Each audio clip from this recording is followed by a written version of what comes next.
Welcome to Mind Academy Sports. We hope athletes learn the connection between their mind and performance.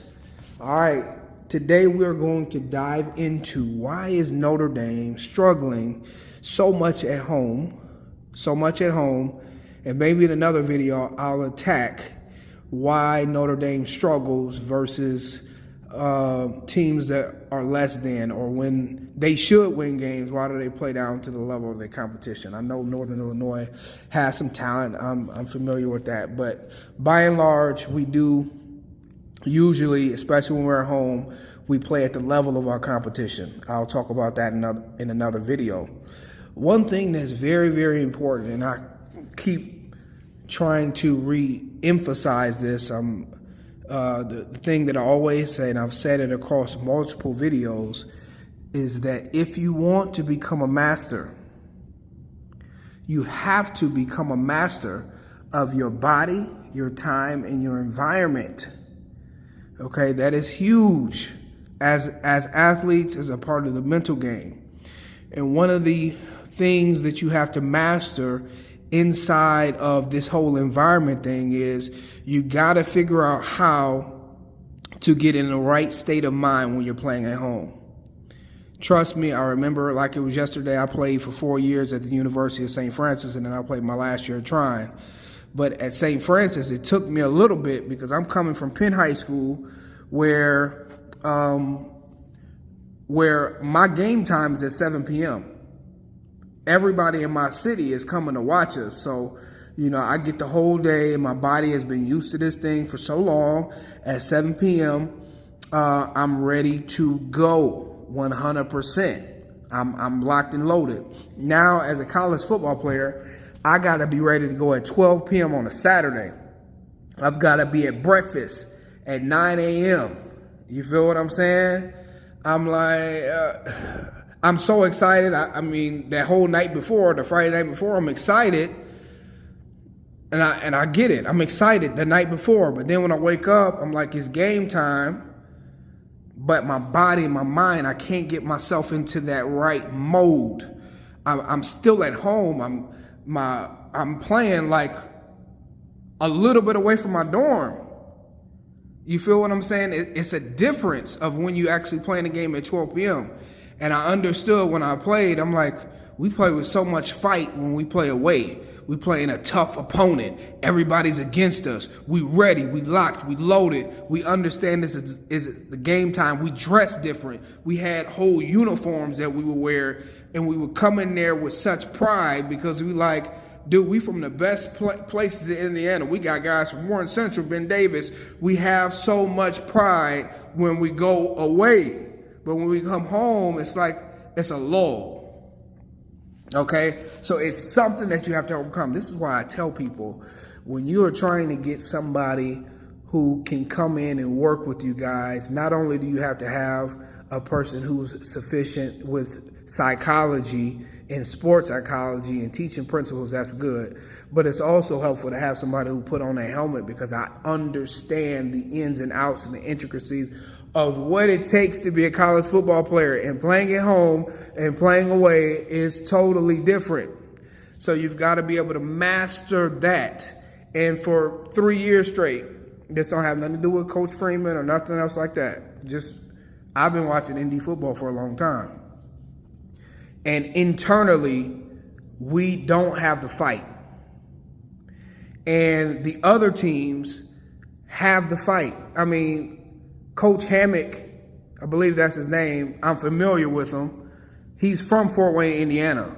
It means everything for him to win this game. Every person on Northern Illinois, it means everything for them to win that game. And they are dogs. You feel what I'm saying? I tell my athletes all the time, listen, you have better luck of playing at or competing for a starting spot at one of these Power 5 schools than you do at a MAC school, because these guys are hungry. They ready. But anyway, so yeah, you have to, the important part about becoming a master or being able to play at a high level consistently, all right, is that you have to learn how to turn on certain states of mind. You cannot wait for just happenstance. You cannot wait for it just to be your day. You know, you can't wait for everything to align correctly.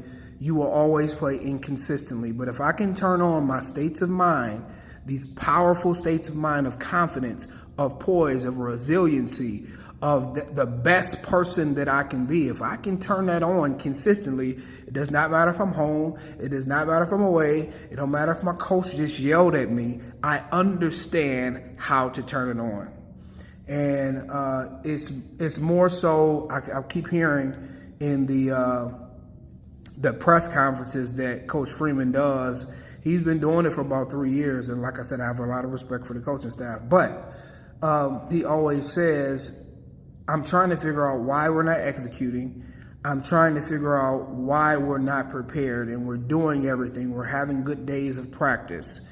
And the answer to that, I believe, is that it's not external. It's not about you practicing right or anything like that. It's internal.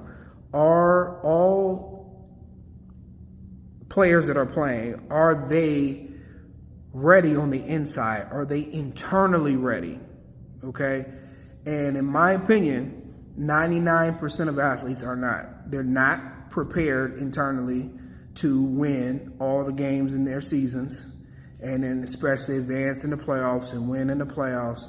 They are not prepared internally to do that. There is specific programs, thought programs that are inside of them, limiting beliefs, fears that click on when the game comes on, when the lights, it's all good the day before. It's all good several hours before the game, but it's something about competition that these thought programs that actually work against us turn on, and it prevents us from being our best.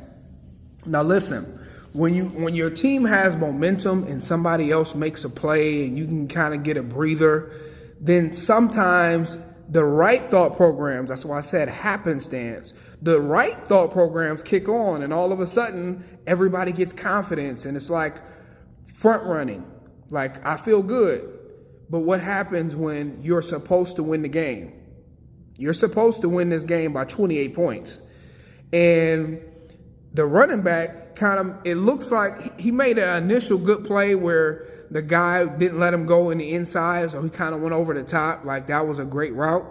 But it was a lot of luck that went into that play. So what happens when the running back at the beginning of the game makes a play and gouges and tears up your defense for 70 yards, and all of a sudden it's a 7-7 game, and now this other team has really a lot of seniors, they have a lot of experience, they have great coaches, and then they have a running back that knows how to make something out of nothing. You're in for a long night, especially when players are playing with so much interference. And I can get into that in another video. But this mental interference takes away from our performance. I can just look at Riley Leonard. Here's another thing about Notre Dame fans. Why every time when they lose, you want to kick out the coach, you want to throw away the quarterback, you want to do all this stuff soon as they lose a game? But the last week, it was the greatest team on planet Earth. And sometimes, not saying Notre Dame coaches, but coaches in general can do that, where somebody's not performing and we say, this is not the guy. He's not the guy. No, how about we just fix really quickly? Let's go ahead and get his confidence up. Let's go ahead and get him some real good mental coaching and mental training. It don't take long. It take a session or two. Get him nice and right, and then he's going to be the best player ever. How about that? Instead of trying to replace people 24/7. He played well at Duke. I believe it was last year or the year before that. But sometimes, depending on the place, environment again, people don't play the same. Example, you have players who played awesome when they was in the NBA and averaged 20 points a game, and then they go and they play inside of a market that's very a market that the media kind of comes down on them. It could be a Philadelphia market with Ben Simmons, or a market with Kobe Bryant with the Lakers. And now you have those pressure, you have the lights, and it's intensified. A lot of players really don't play that well if they don't really know how to harness their emotions. But all right, I talked enough during this video. The real reason that they play worse at home is because they don't have the mastery it takes to be able to turn on the right states of mind so that the potential can really come forth. They don't have the ability to really execute on a high level.